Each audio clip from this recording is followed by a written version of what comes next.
Hi, welcome to Papa's Workshop. Well, this is day 2 of my king-size platform bed build. And today we're building the footboard.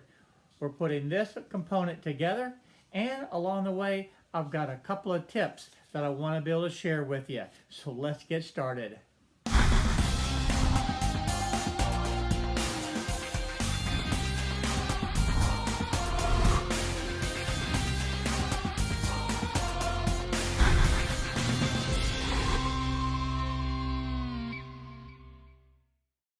Before I can really get started building the footboard, I need to be able to take care of these knots. I've got some very deep knots that have to be stabilized. And of course, the first step was just to get all the sawdust out of them. But these knots are loose and they're actually quite deep, and they must be stabilized before moving on. The product that I like to be able to use to stabilize these knots is the Starbond CA glue.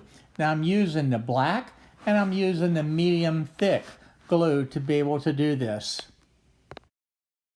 Now this Starbond CA glue works extremely well for this type of application. Now this knot is actually quite deep and it's loose. So the only thing that you have to be able to do is just apply a few drops at a time of the glue and let it soak in. Once you have it filled, then all you need to be able to do is take some accelerator and spray the knot hole, and it dries that glue almost instantly. And then I can just go ahead and move on to the next one. Now this particular knot is much larger and the glue will soak in, and this one will take several applications. But I'll do the same exact process. I'll put the glue in, let it soak, hit it with the activator, and then come back and fill it again. And the accelerator works almost instantly, and you can do this until the hole is completely filled. This is one of the disadvantages of using the dimensional lumber, because you will run into these knots and they need to be stabilized before moving on. But this process actually goes fairly quickly, and within a matter of just a few minutes we had all of the knots stabilized and filled with the Starbond CA glue. Now we'll have a link in the description below so that you can get a 15% discount off of this glue. And after you have the holes filled, all you need to be able to do is sand it smooth, and this is done in a matter of minutes. You do not have to wait for a long period of time at all, and you can move on with the project. Now I'm going to refer back to the model again, and this is the footboard, and this has all of the dimensions laid out on what we need to be able to cut and to create. The primary operation that we need to be able to do is transfer the measurements over to the board and then be able to cut those 2 slots into the board. Now the best tool for this is to use the skill saw to cut right up to the line, and then I can come back with the jigsaw and cut out the remaining portion of the notch itself. And this seems to be the simplest and easiest way to be able to do this. One more great application for the Starbond CA glue is to be able to fix problems like this. We certainly did not want this piece of wood to splinter off, so it's easy enough to be able to use a medium thickness glue, and this time we're using the clear to be able to put this piece back on. Using the Starbond CA glue for this application is really fantastic, because this wood now is as if it was never split, and it's going to hold and last for a long time. It is a great product to be using for this application. Okay, we've got all the problems fixed with the wood, and the Starbond CA glue is now put away, and it's time to move on. That vertical block that you see there is nothing more than a spacer while we align and get an accurate measurement for the stringers. This wood that we've cut now is actually like a stringer that goes right along the bottom of this portion of the footboard, and this is what's actually going to hold the plywood and support the mattress. We've already cut out the notches, and these boards have to be cut to length. And now that the board's cut to length, we can go ahead and put it back onto the main portion of the footboard, and we're going to use glue and screws to be able to hold it in place. Now that vertical board will remain in position at this point to be able to maintain that gap. We do not want that to get closed in because the board that will be going into that slot wouldn't fit. So it's very, very important to maintain that vertical board as a spacer at this point. Now that all the glue is spread evenly throughout the board, we're just going to take that now, flip it over, and set it right into place. Make sure that it's aligned exactly where it needs to be, and then go ahead and screw it into position. Now the screws that we're using are 2.5 inches long, so they will anchor into the wood and secure it very, very well. Now there's no need for clamps because the screws themselves will act like the clamps. So all we need to do is just make sure that it's aligned properly and then go ahead and screw it in all the way along the length of this board. Now this same process is used for the other side. We're going to put that vertical block in there again just to make sure that it fits and maintains that opening.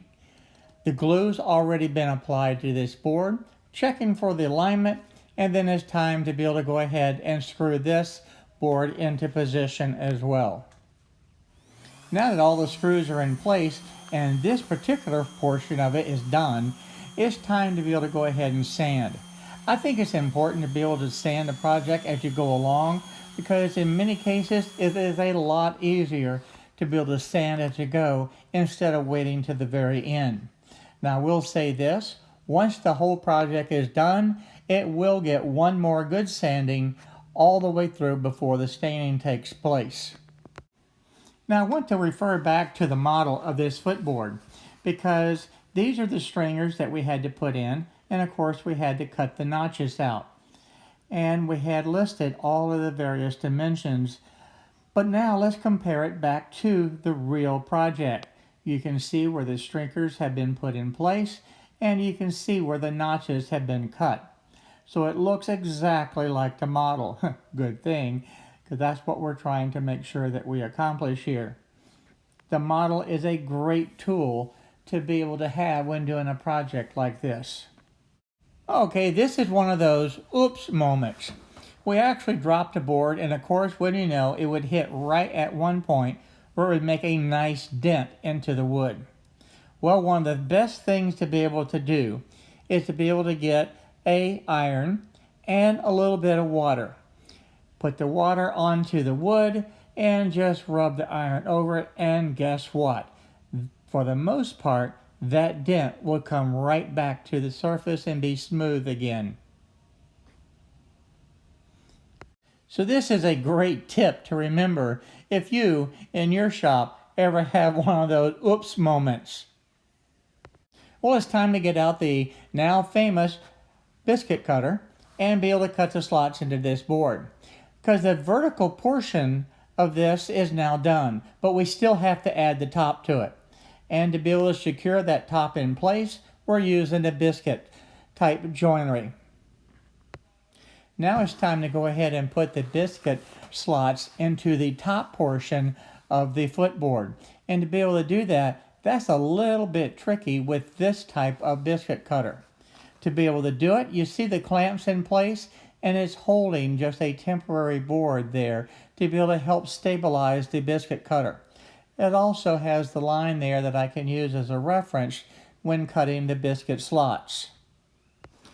Typically, when you use a biscuit cutter, you're just cutting into the edge of the wood, not onto the surface as we're having to do in this particular application. So, when you're doing something unusual, you've got to come up with a process to be able to make it work. And this method of clamping a board temporarily in position worked perfect because it did two purposes. It stabilized the router and it also gave the guideline that was necessary to be able to cut an accurate slot for the biscuits. I wanted to get a close-up of the operation because with this router you pull it straight into the wood and then move it left and right to the various point depending on the size of the biscuit that you have. With all the biscuit slots cut, now it's time for glue, glue, and more glue. Well, Papa used his finger, and that has been passed down to my son. He uses a finger to spread the glue too. Ready?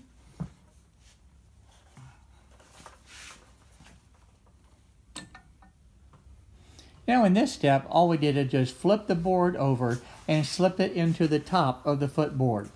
Once it was all fitted together and all the biscuit joints were in place, we clamped it down and then wiped off the excess glue. And that completes the footboard. Just have to wait for the glue to dry now. Hi everyone, thank you for watching my video today. If you like the video, please go ahead and hit the subscribe button down below and the little bell next to it so you'll be notified on the different videos that I upload. Also check out the videos over here to be able to stay up to date on the happenings in my shop. So again, thank you for watching my videos.